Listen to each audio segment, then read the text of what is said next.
بسم اللہ الرحمن الرحیم ایاک نعبد و ایاک نستعین۔ میرے پاکستانیوں، جب میں کرکٹ کھیلتا تھا تو کرکٹ کی دنیا کے اندر اپنے اپنے امپائر ہوتے تھے، جو ہر ملک اپنے امپائر کھڑے کرتا تھا۔ اور میرے میں 20 سال انٹرنیشنل کرکٹ کھیلا ہوں، تو جو 10 سال تھے، 10 سال سے بھی زیادہ، کوئی 14-15 سال تھے جس میں اپنے اپنے امپائر ہوتے تھے، اور بہت انتشار ہوتا تھا کرکٹ گراؤنڈوں پہ، کیونکہ جب ٹیم دوسرے ملک میں جا کے ہارتی تھی وہ کہتی تھی جی ان کے امپائروں نے ہمیں ہرا دیا، اور کئی دفعہ یہ ٹھیک ہوتا تھا کہ اپنے امپائر اپنی ٹیم کی مدد کرتے تھے۔ تو مجھے فخر ہے کہ میں وہ کپتان تھا جس نے کرکٹ کی دنیا میں نیوٹرل امپائر لے کے آیا، کہ امپائر ایک تیسرے ملک کے ہونے چاہیے جو نیوٹرل ہوں، تاکہ جو جیتے اور ہارے وہ ہار مان جائے، یہ نہ کہے کہ جی دوسروں کے امپائروں نے مجھے ہرا دیا۔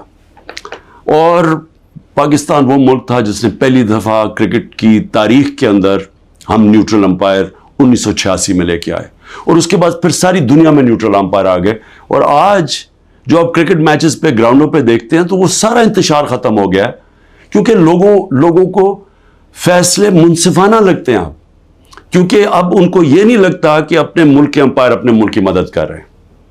اب میں آتا ہوں پاکستان پہ۔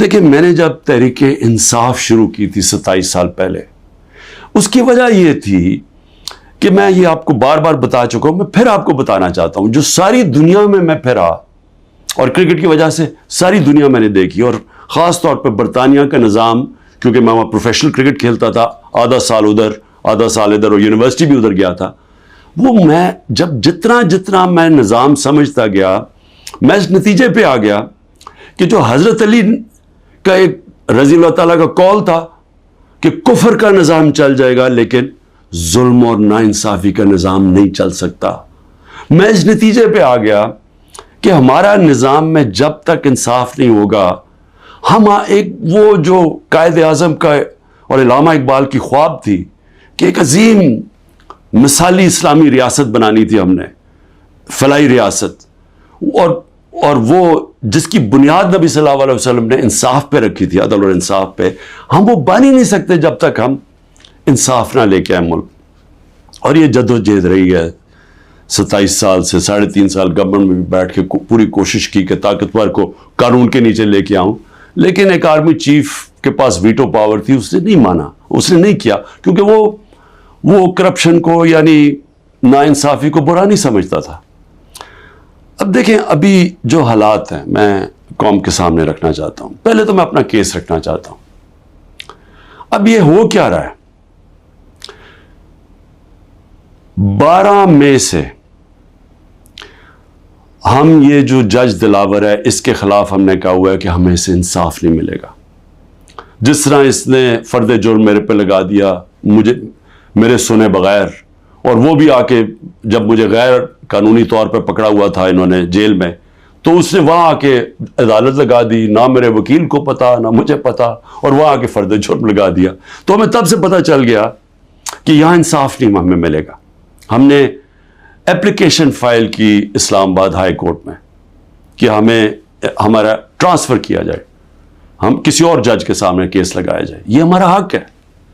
لیکن بدقسمتی سے اسلام آباد ہائی کورٹ میں جو چیف جسٹس بیٹھے ہوئے ہیں، انہوں نے بھی سب سے زیادہ، جب 9 مئی کو مجھے جس طرح گھسیٹ کے لے کے گئے اور سپریم کورٹ نے کہا کہ غیر آئینی اور غیر قانونی تھا جو مجھے اغوا کیا، اس نے ہائی کورٹ چیف جسٹس اسلام آباد کے ہوتے ہوئے انہوں نے اس کو جائز قرار دے دیا۔ تو ہمیں تو وہاں بھی بڑے گلے شکوے آ رہے تھے۔ اس سے پہلے تحریک انصاف کے ہمارے جو الیکشن کمیشن کے کیسز لگے ہوئے تھے، ہمارے جو وکیل انور منصور، وہ بار بار کہتے تھے کہ یہاں میں انصاف ہی نہیں مل رہا۔ جو فورن فنڈنگ کا کیس تھا، ہم سپریم کورٹ نے کہا ہوا ہے کہ سب کے اکٹھے سنے جائیں، سارے جو باقی جماعتیں ہیں، پیپلز پارٹی، نون لیگ، پی ٹی آئی، اکٹھے سنے جائیں کہ فنڈنگ کدھر سے آتی ہے، ان کے کیس سنے نہ جائیں۔ یہ عامر فاروق کے پاس لگے ہوئے تھے، ہمیں بڑا اعتراض تھا۔ پھر اعظم سواتی، انہوں نے تو باقاعدہ لیٹر دیکھا کہ مجھے یہاں انصاف نہیں ملے گا۔ اور پھر جب وہ ہوا، پھر اس سے پہلے ٹیرین کیس، جو 3 ممبر بینچ نے, جب 2 ممبرز نے کہہ دیا کہ وہ کیس مینٹینیبل نہیں ہے, جسٹس صاحب نے وہ کیس لے کے بیٹھ گئے. تو ہم نے پھر دونوں کی طرف, ہم نے دونوں ججز کا کہا کہ یہ ہمیں ان امپائرز پہ اعتماد نہیں ہے, یہ ہمارا رائٹ ہے. ہم نے ریکوزل کا کہا. اب آج کیا ہوتا ہے, آج جو سپریم کورٹ میں ہم پہلے جب یہاں سے نہیں انصاف ملا, پھر ہم اسلام آباد ہائی کورٹ گئے, وہاں انصاف نہیں ملنا تھا, ہم سپریم کورٹ چلے گئے. سپریم کورٹ نے کہا کہ جو ہماری پٹیشنز لگی ہوئی ہیں ہائی کورٹ میں وہ سب اکٹھی سنی جائیں. اب آج اکٹھی سنی نہیں گئی پٹیشنز. جو ہماری پٹیشن تھی ٹرانسفر کی, ہماری ریکوزل کی, ہم نے کہا کہ جسٹس عامر کو ہماری نہیں سننی چاہیے ہماری پٹیشنز, وہ بھی ڈسمس ہو گئی, وہ اگنور ہو گئی. جو ہم نے گواہ کا کہا ہوا تھا کہ ہمیں گواہ کا تو موقع دیں کہ ہم فیئر ٹرائل, اور اب تو میں خیر وکیل ہی بن گیا ہوں کہ آرٹیکل کا آئین کا 10A کہتا ہے فیئر ٹرائل کے اندر ہمیں موقع ملنا چاہیے کہ ہم اپنے گواہ پیش کریں. اور وہ گواہ ڈال دیے آگے, اور کل انہوں نے کہہ دیا کہ ہمایوں دلاور ہماری فائنل آرگیومنٹ سن سکے. اب ہماری فائنل آرگیومنٹ وکیل کیسے کرے جب ہمارے گواہی نہیں پیش ہوا ہے؟ یہ فیئر ٹرائل کیسے ہوتا ہے؟ آج انہوں نے یہ فیصلہ کر دیا. تو نہ وہ ٹرانسفر کیا ہمایوں, نہ اس کا سنا ہمایوں کا دلاور کا کہ ہمیں ٹرانسفر چاہیے وہاں سے, نہ انہوں نے سپریم کورٹ جس نے کہا کہ سب اکٹھی پٹیشن سنی جائے, نہ انہوں نے وہ سنا. 7 پٹیشنز تھیں, ان میں سے انہوں نے صرف جو باقی آگے کر دی یا ڈسمس کر دی, اور جو اصل ہم ٹرانسفر چاہتے تھے وہ کی نہیں. اور یہ بھی نہیں اسے باؤنڈ کیا کل دلاور کو, کہ جج دلاور کو, کہ وہ تب تک فیصلہ نہیں کر سکتے, آرگیومنٹس پوری نہیں سن سکتے جب تک ہمارے گواہ پیش نہ ہوں. اب وہ کل کے اوپر پھر ڈال دیے. اب میں صرف یہ کہنا چاہتا ہوں کہ دیکھیں, فیصلہ جو بھی آ جائے گا ڈسکوالیفائی کر دیں گے. کیا میں مطمئن ہوں گا؟ کیا یہ قوم مان جائے گی اس فیصلے کو؟ سب کو پتہ ہے کہ یہ 200 تقریباً کیسز ہیں. مقصد صرف ایک ہے, کسی طرح عمران خان کو راستے سے ہٹایا جائے, کسی طرح تحریک انصاف کو ختم کیا جائے. یہ سب کو پتہ ہے یہ کیا ہو رہا ہے. 9 مئی جب بھی انشاءاللہ کسی دن اس ملک میں آزادانہ تحقیقات ہوں گی, 9 مئی پہ چیزیں سامنے آ جائیں گی. اور یہ کبھی بھی نہیں ہوا کہ ایک سائڈ فیصلہ کر لیتی ہے, گورنمنٹ کا فیصلہ کہ جی تحریک انصاف اس کے اندر گلٹی ہے, ہم قصوروار ہیں, اور ہمارا موقف ہی نہیں سامنے رکھا جا رہا. ہمیشہ جج دونوں سائڈ سن کے فیصلہ کرتا ہے. تو وہ اب نظر آ رہا ہے کہ جس طرف جا رہا ہے, وہ جو انہوں نے 9 مئی کے بعد جو کیا, سارے ملک کے اندر تحریک انصاف کے اوپر کریک ڈاؤن ہو گیا. وہ چلتا آ رہا ہے, ابھی بھی کریک ڈاؤن آ رہا ہے, اور نظر آ رہا ہے کہ کسی نہ کسی طرح پارٹی کو ختم کیا جائے. اب جو بھی یہ کر رہے ہیں کریک ڈاؤن, سارے جو بھی لوگ اس کے پیچھے ہیں, کیا ان کو یہ پتہ نہیں ہے کہ پارٹی تب ختم ہوتی ہے جب اس کا ووٹ بینک ختم ہوتا ہے؟ ذرا بازاروں میں نکل کے دیکھیں, دیہاتوں میں چلے جائیں, پوچھیں تو صحیح لوگوں سے کہ وہ ووٹ کس کے لیے ڈالیں گے. جتنا ظلم ہمارے اوپر بڑھتا جا رہا ہے اتنا ہی ہمارا ووٹ بینک بڑھتا جا رہا ہے. پارٹی تو ایسے نہیں ختم ہونے لگی. تو اب پارٹی کی اس وقت 70 سے 80% اس وقت پاکستان میں اس کی ایکسیپٹیبلٹی ہے, یعنی لوگ اس کے ساتھ ہیں. تو جو ایک وہ نظام آ رہا ہے جو کہ 70 سے 80% لوگوں کی رائے کو ختم کرنا چاہتے ہیں, اور ایک اور کوئی نظام لینا چاہتے ہیں, کیا ہمیں اندازہ ہو رہا ہے کہ ہم ملک کو کس طرف لے کے جا رہے ہیں؟ اور میں ایک وہ پاکستانی ہوتے ہوئے جس کا جینا مرنا یہاں ہے, جو باہر نہیں جانے لگا, جس کے پاس کوئی پیسے بینکوں میں باہر نہیں پڑے ہوئے, کوئی پراپرٹی باہر نہیں ہے, جو تھی بیچ کے پاکستان آ گیا ہے, وہ پاکستانی آج کہہ رہا ہے کہ اس وقت ضرورت ہے کہ سوچیں کہ ہم یہ ملک سے کیا کر رہے ہیں. ایک جماعت اور ایک لیڈر کو باہر کرتے کتنا نقصان کر رہے ہیں اپنے ملک کو. اور جو بھی یہ پلان بن رہے ہیں کہ اس کے کوئی ملک چل جائے گا ڈنڈے کے زور سے, لوگوں کو جیلوں میں ڈال کے, ایک پولیس اسٹیٹ بنا کے, ان کو دنیا کی تاریخ کا کوئی تاریخ کا آئیڈیا ہی نہیں ہے. آپ یہ دیکھیں، میں یہ اپنی قوم کو صرف آپ کو ایک قسم کا تاریخ کا لیسن بھی دینا چاہتا ہوں، ہر اپنے نوجوانوں کو خاص طور پہ. میں یہ پہلے بھی کہہ چکا ہوں، 1945 میں دوسری جنگ عظیم کے بعد یورپ آدھا ہو گیا، آدھا چلا گیا جمہوریت کی طرف، آدھا چلا گیا یہ پولیس اسٹیٹ بن گیا ڈکٹیٹرشپ کی طرف. آدھے میں انہوں نے ان کو بند کر کے کنٹرول کیا لوگوں کو، ان کی آزادی رائے ختم کی، حقیقی جمہوریت ختم کر دی، حقیقی آزادی ختم کر دی. آدھی آزاد ہو گیا. ساری دنیا کے سامنے 50 سال کے بعد نتیجہ آ گیا. جو آزاد تھے وہ خوشحال ہو گئے. وہ آج بھی وہ جو جن ملکوں کے اندر جو وہی یورپین تھے جدھر آزادی نہیں تھی، آج بھی وہ پیچھے ہیں ابھی تک. حالانکہ وہاں جمہوریت بھی آ گئی کئی ملکوں میں، لیکن ابھی بھی وہ پیچھے ہیں. ایسٹ جرمنی، ویسٹ جرمنی ایک وہی جرمن لوگ تھے.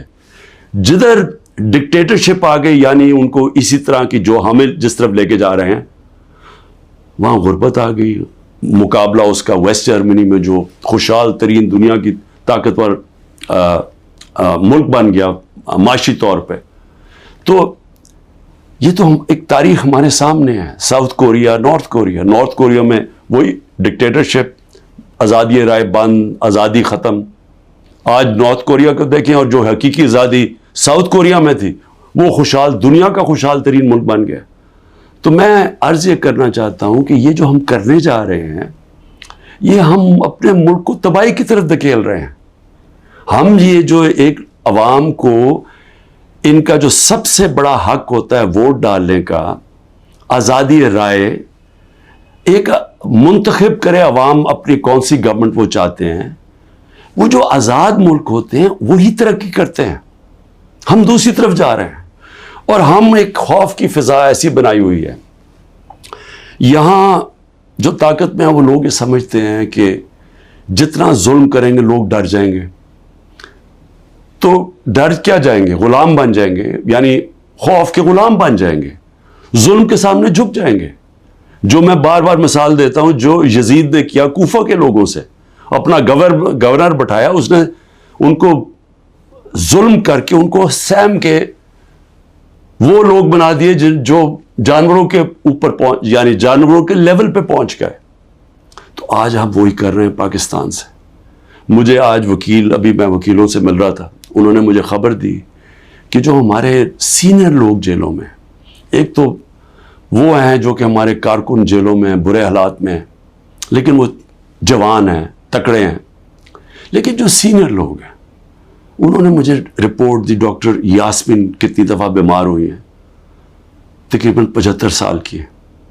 محمود رشید وہ 70 سال سے اوپر ہے، ان کو ہارٹ پرابلم ہے، وہ کس مشکل سے گزر رہے ہیں، بیمار ہوئے کتنی دفعہ. اعجاز چودھری تقریباً 10 kg اپنا وزن لوز کر بیٹھے، ڈائبیٹک ہیں. عالیہ حمزہ بڑی بری طرح بیمار رہی، ابھی وکیل نے بتایا کہ اس باری ملے وہ تھوڑی ٹھیک تھی. تو میں عمر چیمہ کے حالات بتائے، وہ ویٹ لوز کر بیٹھا ہے، اس کی بیوی عدالت میں گئی، ان کو پکڑ کے جیل میں ڈال دیا. تو یہ کیا پیغام دیا جا رہا ہے کہ یہ خوف پھیلایا جا رہا ہے کنٹرول کرنے کے لیے لوگوں کو.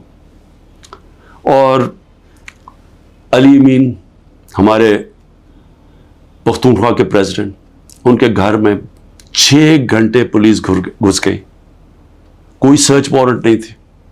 سارا اس کا گھر اجاڑا، چیزیں توڑی.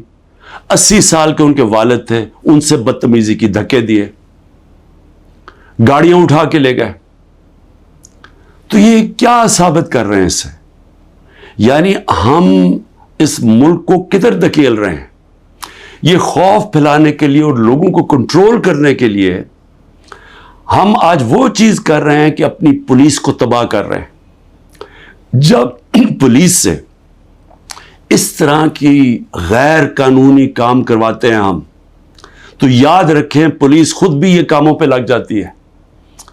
آپ جب پولیس کو آرڈر دیتے ہیں کہ یہ جا کے کسی کو گھروں میں گھسو، گھر برباد کرو، خوف پھیلانے کے لیے، تو ہم پولیس فورس کو تباہ کر رہے ہیں. آگے ہماری پولیس کے حالات اچھے نہیں ہیں.